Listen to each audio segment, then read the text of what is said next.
Cuban Missile Crisis of 1962 was a 13-day political dispute between the United States and Cuba, which was under the influence of the USSR and their communist rise.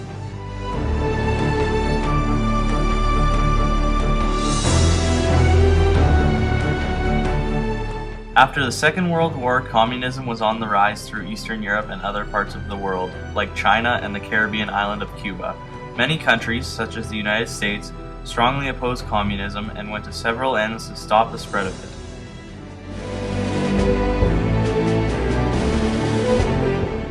During this time, not only did the US station nuclear warheads in Turkey and Italy to prevent a communist invasion from the USSR, but they also tried to invade Cuba to overthrow their communist leader, Fidel Castro. The USSR, who was under the leadership of Khrushchev, retaliated against the United States' actions by placing several medium-range missiles in Cuba, which is just 90 miles off of the coast of Florida. The US found about these missiles after they sent a U-2 spy plane over Cuba, which spotted the missiles being installed. After much debate, the President, John F. Kennedy, and his group of executive commanders, including his brother Bobby, came to the conclusion that they would try to remove the missiles from Cuba in a peaceful manner, afraid that any error could spark World War III.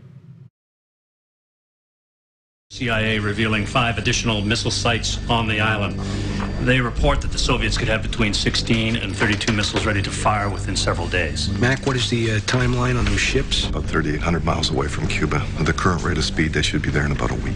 Mr. President, a week is a lifetime. The real threat is the missiles already on the island. I mean, millions of American citizens will die if they're launched, and Khrushchev is just crazy enough to do it. Well, I don't know if you're right about that, General. I mean, he's a bully, but I don't think he's hostile. I don't think he's sane enough to want to start a war. What if you're wrong, sir? I could be, and we should sustain the military option. We're running out of time, sir. They're arming these missiles as we speak. I understand that, General, but if I am right, I want to give Khrushchev as much time as possible to convince the people around him that a goddamn war is not the option.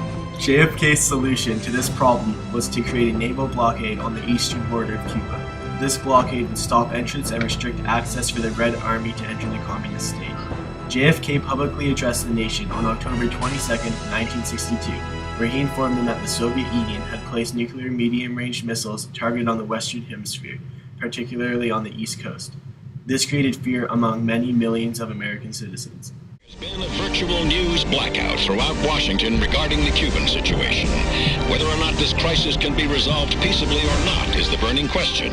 The question to which sources in the White House, the Pentagon, and the State Department have refused to comment, leaving the American people to wait and wonder what President Kennedy will say when he takes to the air tonight. The government, as promised, has maintained the closest surveillance of the Soviet military buildup on the island of Cuba. Unmistakable evidence has established the fact that a series of offensive missile sites is now in preparation on that imprisoned island. The purpose of these bases can be none other than to provide a nuclear strike capability against the Western Hemisphere. It shall be the policy of this nation to regard any nuclear missile launched from Cuba against any nation in the Western Hemisphere as an attack by the Soviet Union on the United States, requiring a full retaliatory response upon the Soviet Union. During the 13 days Kennedy and Khrushchev had been communicating, Khrushchev clearly stated that if America were to attack the incoming Russian fleet, then the missiles would be fired in retaliation.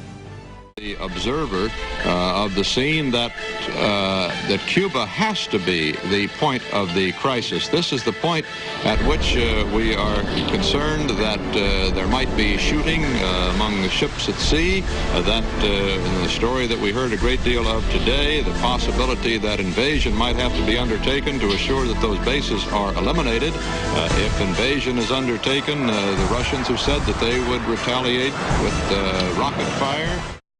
After realizing that they could easily lose Cuba, the Soviet fleets retreated. Khrushchev and Kennedy then began negotiating terms on the removal of the missiles in Cuba. The final terms that were agreed were that the missiles would be withdrawn if the US would never invade Cuba unprovoked, and that they were to remove the warheads from Turkey. All members of the OAS that we're prepared to commence a military intervention if we don't hear from Khrushchev by 2 p.m. Washington time. We're down to 90 minutes. Let's extend the deadline. Give Khrushchev a couple Time's more up. hours. We can't let this thing drag on forever. It only helps him. That's why I think we should go in early, sir. Get a jump on it. You can't jump the deadline, Tom. What the hell are you talking about? General, we're not going. Let me hear what he's saying. No, President say the said. deadline. Be quiet, please. Quiet. Jack, Khrushchev is on the radio in Moscow. Can you repeat that, please? No, you stay on the line with me. I want to know precisely what he said, word for word. Uh-huh.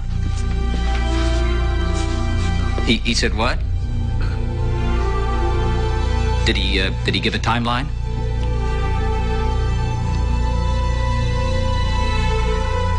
All right. Thank you.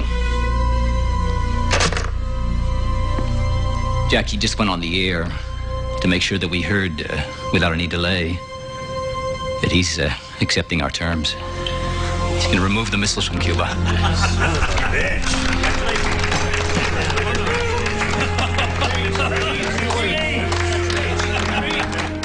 After the agreement was made, JFK addressed the people that the crisis was over and that the measures would be taken in the future to prevent another crisis. He also stated that the U.S. was trying to restore peace in the Caribbean. Quarantine remains in effect. We are hopeful that adequate procedures can be developed for international inspection of Cuba-bound cargoes. Progress is now being made for the restoration of peace in the Caribbean. Although the Cuban Missile Crisis was a scare to the entire Northern Hemisphere, it was professionally dealt with by two political powers who could have easily changed the world forever.